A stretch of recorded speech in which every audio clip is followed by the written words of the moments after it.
Olá, meus queridos irmãos, minhas queridas irmãs.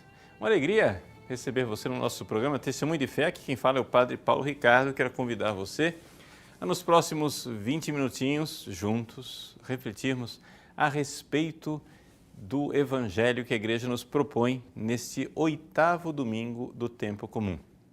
Trata-se do Evangelho de São Mateus, capítulo 6, versículos de 24 a 39. Como é um domingo que já precede imediatamente a Quaresma, eu gostaria de meditar sobre esse Evangelho e aproveitar para preparar a Quaresma, ou seja, a gente tem que ir já esquentando os motores. Quarta-feira de cinza está aí às portas e nós precisamos entrar na Quaresma com a disposição correta. Por isso, o Evangelho, de uma forma geral, fala do nosso relacionamento com o dinheiro, onde Jesus diz, não podeis servir a Deus e ao dinheiro. Também nosso relacionamento com a providência divina, que nós não devemos nos preocupar. Mas ele conclui dizendo assim: buscai primeiro o reino de Deus e a sua justiça, e todas estas coisas vos serão dadas por acréscimo. É um versículo que nós já estamos acostumados a ouvir e a cantar, é o versículo 33 deste Evangelho.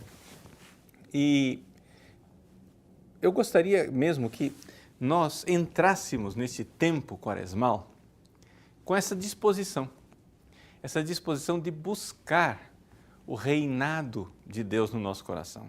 A gente tem esse costume de falar a palavra reino de Deus, Até o pessoal até corta um pedaço, hoje em dia só se fala quase só de reino, mas a ideia que as pessoas têm de reino é que o reino é um lugar onde você entra. Na realidade, para bem definir, para a gente entender o que é reino de Deus, nós precisaríamos aqui, para o nosso propósito espiritual, traduzir reino, ou seja, basileia em grego, como reinado. Por quê? Porque se Deus não reinar nos nossos corações, Ele não vai reinar em lugar nenhum. Não é sobre as pedras que Deus vai reinar. O reinado de Deus sobre o mundo físico já acontece. O reinado de Deus no mundo angélico, ele também já acontece. Por quê? Porque os anjos já estão totalmente em sintonia com Deus, e aqueles que se revoltaram contra Deus e são os anjos decaídos, esses daí, tudo bem, estão fora do reino de Deus. Onde é que está a busca do reino de Deus? Por que é que Jesus diz, buscai primeiro o reino de Deus e a sua justiça?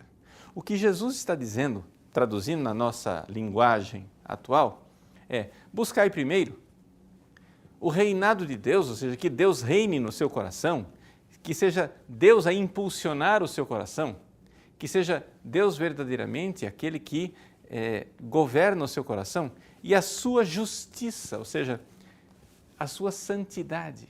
Vamos buscar a santidade. Nós vamos entrar na Quaresma para quê? Para que Deus reine no nosso coração e a gente entre num caminho de santidade. A Quaresma é uma escola de santidade. Busque primeiro a santidade, e o resto vem por acréscimo. Busque primeiro a sua salvação eterna, a sua santificação, e o resto virá por acréscimo.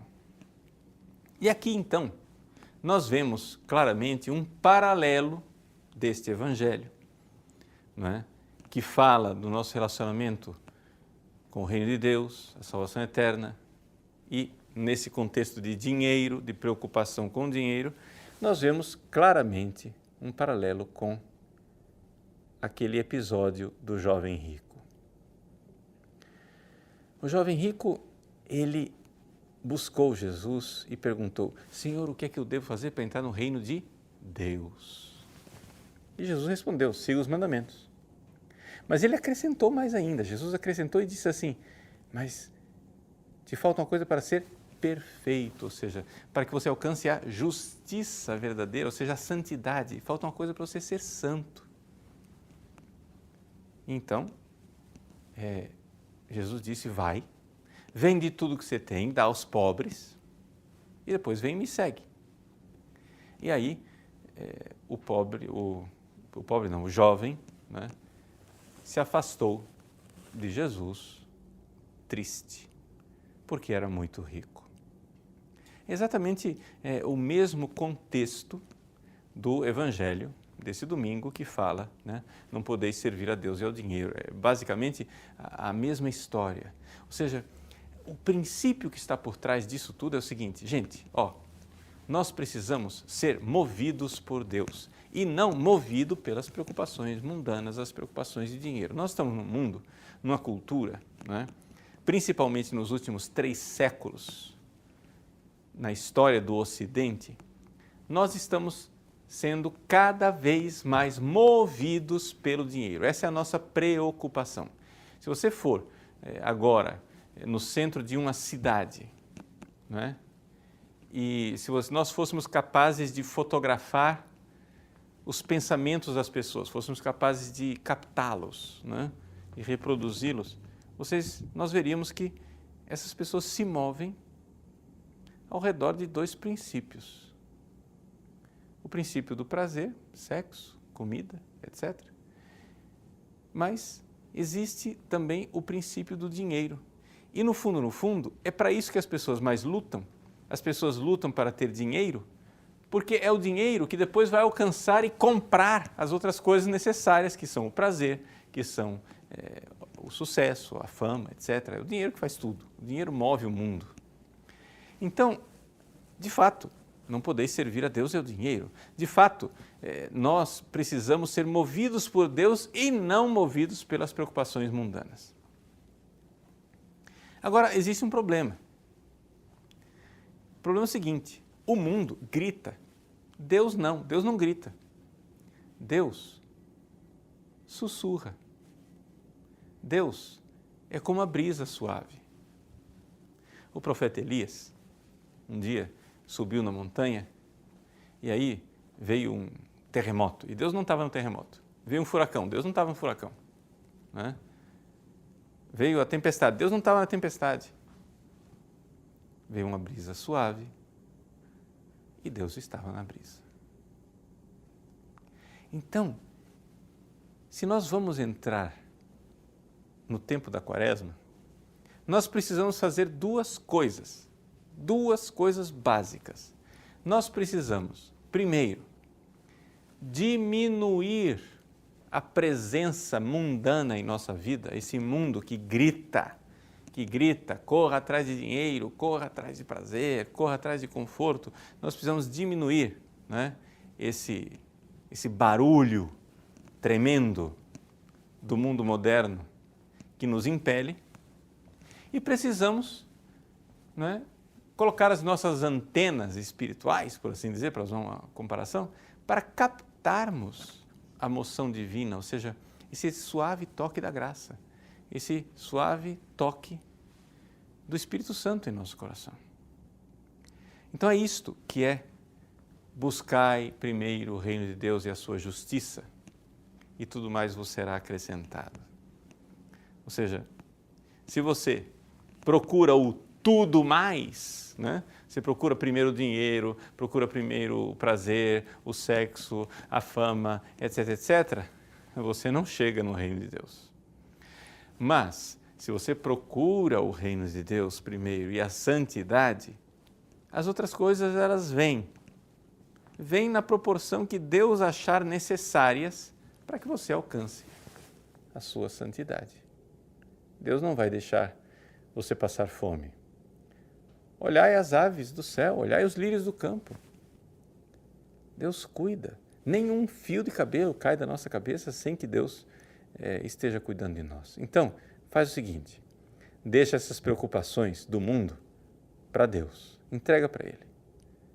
E você, agora, se preocupe com Deus.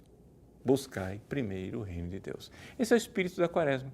O espírito da Quaresma é isso. Nós diminuirmos os apelos mundanos, faz silêncio, né? Você imagine só, você está num baile funk, Deus me livre, né? Mas tudo bem, é só uma comparação.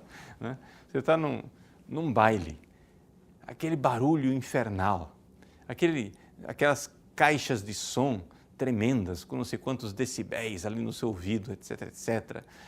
Aquele pessoal dançando, aquelas gargalhadas, aqueles gritos um com o outro, etc, etc. De repente, a pessoa que você ama olha para você e sussurra uma declaração de amor. Você não vai ouvir. Simples assim. Você não vai ouvir. Ponto, acabou. Não vai ouvir. Por quê? Porque para ouvir o sussurro de uma declaração de amor, você precisa de silêncio. Você precisa de intimidade. Você precisa desligar a caixa de som, desligar o rumor do mundo, desligar o barulho do mundo. E a quaresma é isso. A quaresma não é um tempo triste, não é um tempo assim lúgubre, uma coisa para baixo, depressiva. Não! A quaresma é o tempo da intimidade, é o tempo do encontro, é o tempo em que você faz um silêncio interior, exatamente para poder se colocar nessa dinâmica de ser movido pela graça divina. Santo Tomás de Aquino explica isso perfeitamente na sua Suma Teológica, na parte 3ª, na questão 86, artigo 6.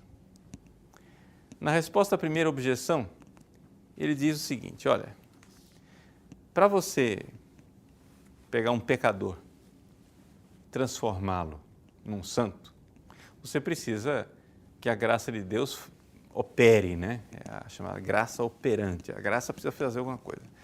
Mas o que acontece, porém, é o seguinte, são dois movimentos, que na verdade é um só, mas a gente pode distinguir dois movimentos. Um é se afastar do pecado e o outro é se aproximar de Deus. Se você vai ser santo, se você quer viver bem a quaresma, você precisa fazer essas duas coisas, se afastar do pecado e se aproximar de Deus. Não é? Você precisa diminuir o barulho da festa mundana para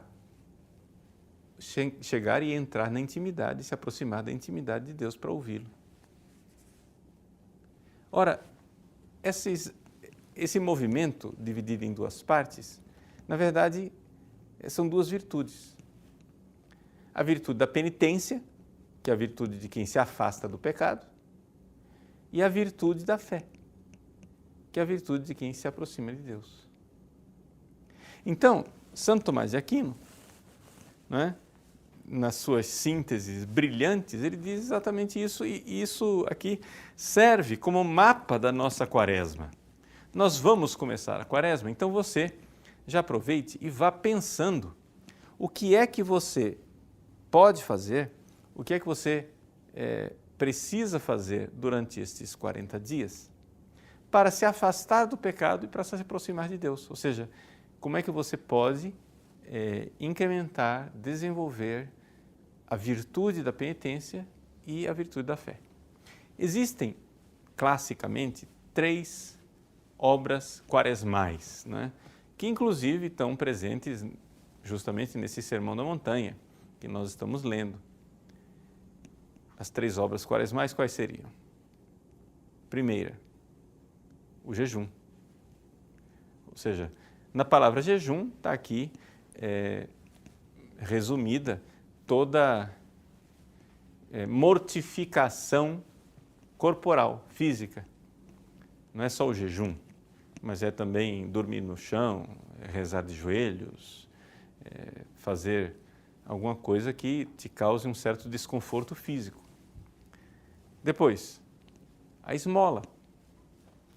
Na esmola está resumido aqui tudo aquilo que são atos de caridade onde você vai amar Deus no seu irmão. Pode ser que nessa quaresma você não dê esmola a nenhum pobre, mas pode ser que você visite uma pessoa da sua família, um doente, uma pessoa necessitada que está precisando de uma palavra, está precisando de amor, está precisando verdadeiramente de sua caridade, de sua atenção.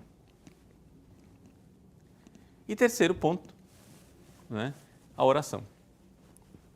A terceira obra quaresmal é a oração. Então vejam, se você olhar para essas 3 obras quaresmais, você vai notar exatamente as 2 coisas, né, que são um movimento de se afastar do pecado e de se aproximar de Deus. Dentro dessa dinâmica toda, da virtude da penitência e da virtude da fé, eu gostaria de chamar a atenção para uma coisa e gastar um pouquinho de tempo meditando sobre isso daqui, que é o seguinte: muitas e muitas pessoas, quando pensam no que é que elas vão fazer na quaresma, a primeira coisa que elas pensam é: que tipo de jejum que eu vou fazer? Do que é que eu vou me abster? Um vai deixar de tomar café, outro vai deixar de comer doce, outro vai deixar de beber bebida alcoólica, outro vai deixar de comer carne, outro vai deixar isso, aquilo, etc. Tudo isso são práticas maravilhosas, ótimas. Só que acontece o seguinte: raramente as pessoas pensam em fazer aquilo que vai aproximá-las de Deus. Por quê? Porque essas penitências, elas são penitências para nos afastar do pecado. É a virtude da penitência. Mas como é que a gente vai fazer a virtude da fé que nos aproxima de Deus? Porque o movimento é esse: se afastar do pecado e se aproximar de Deus. E a virtude da fé, como é que eu chego lá? A virtude da fé, gente, ela tem um nome. A virtude da fé exercida chama-se oração. Como assim? Deixa eu explicar. Veja, a virtude da fé, né, é uma virtude que você recebe no seu batismo, ok? Então, o que acontece? Você tem fé e a gente tem fé o tempo todo, mas nem sempre está exercendo, né? Nem sempre está fazendo atos de fé. Para você entender, vamos fazer uma comparação aqui. Você sabe dirigir carro, né? Não sabe dirigir? Muito bem, você tem um hábito de dirigir, você tem a capacidade de dirigir. Quando você está dormindo, você sabe dirigir? Sabe. Você está dirigindo? Não. Você tem, aspas, a virtude de dirigir, mas você não está atuando, não está exercendo. Você ama sua mãe, ok? Ótimo. Quando você está dormindo, você ama sua mãe? Sim. Mas você está fazendo um ato de amor pela sua mãe? Não. Você não está atuando. Não está pondo em ato aquela virtude. É como se aquela virtude estivesse em stand-by, né? Você precisa acordar, está dormindo. Então, aqui na quaresma, nós precisamos nos afastar do pecado.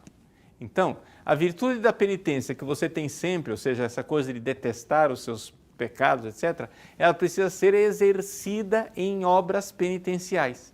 Mas a virtude da fé, que você também tem, ela precisa ser exercida naquela obra da fé que se chama oração. Tudo bem, até aqui você entendeu, mas você ainda não entendeu o que é que fé tem a ver com oração, né? Por quê? Porque para você, oração é o seguinte: oração é você pega lá uma ladainha e fala, e aquilo lá é oração. Mas, veja, isso também é oração, mas o centro da oração, o principal da oração é o ato de fé exercido. Deixa eu explicar esse negócio agora de uma forma clara, de uma forma fácil para todo mundo entender. Vamos lá. Só para você entender que você já fez isso na vida, tá? Eu não estou explicando um negócio que você, eu nunca fiz isso, é inalcançável. Não, você já fez. Se você é católico, você já teve essa experiência do ato da fé. Quando você está ouvindo uma pregação, o pregador está dizendo uma coisa óbvia, tipo uma verdade de fé sublime, maravilhosa, mas que você já conhece, já está careca de saber aquilo lá. Tipo, Jesus me ama, ok? Qual católico nunca ouviu falar que Jesus nos ama? Qual católico nunca ouviu falar que ele morreu por nós na cruz e nos amou de forma extraordinária, etc, etc? Todo mundo já ouviu falar isso. Todo mundo aprendeu isso no catecismo. Todo mundo sabe disso. Só que o pregador está lá falando. E aí ele fala. Vamos supor que ele esteja falando para um auditório de 100 pessoas. Tem 100 pessoas ouvindo, aí ele vai e conta um exemplo, aí depois ele dá um testemunho dele, aí depois ele vai e pega um versículo bíblico e destrincha aquele versículo bíblico, etc. Nessa pregação, sei lá, que durou meia hora, cada pessoa tem uma reação diferente e em cada pessoa, em um certo momento da pregação, se acende uma luz sobrenatural que a pessoa diz: nossa, Jesus me ama. Nossa, Ele está falando para mim. Nossa, essa palavra me alimentou. Não, eu entendi. O que é que você entendeu? Jesus me ama. Não, você não sabia isso antes? Claro que eu sabia, mas agora eu sei. Quase que não dá nem para expressar, quase que não dá nem para explicar para as pessoas o que é que aconteceu quando aquele pregador, dizendo que Jesus me ama, tudo bem, eu comecei a ouvir, eu já sabia daquilo, mas chegou uma hora que plugou, chegou uma hora que conectou, chegou uma hora que deu aquele clique. Nossa! E uma luz se acendeu dentro de mim e eu enxerguei com olhos diferentes aquela verdade. Pois bem, isto chama-se ato de fé exercida. Entendeu? Você teve um ato de fé naquele momento. Você exerceu o ato da fé. Ou seja, você enxergou com os olhos da sua inteligência uma luz que não é uma luz natural, não é uma luz deste mundo, é uma luz sobrenatural, uma luz que vem de Deus. É por isso que a gente diz que a fé, o ato de fé, ele só acontece se Deus intervier. Então, o que você vai procurar nessa quaresma? Nessa quaresma, você vai pegar o seu livro de meditação quaresmal, sei lá, você vai pegar a Imitação de Cristo, ou vai pegar uma meditação sobre a Paixão de Cristo, de Santo Afonso, sei lá o que vai fazer. Você vai pegar algum livro, vai pegar alguma via sacra, ou vai pegar o próprio Evangelho, não é? O Evangelho da Paixão, e você vai rezar.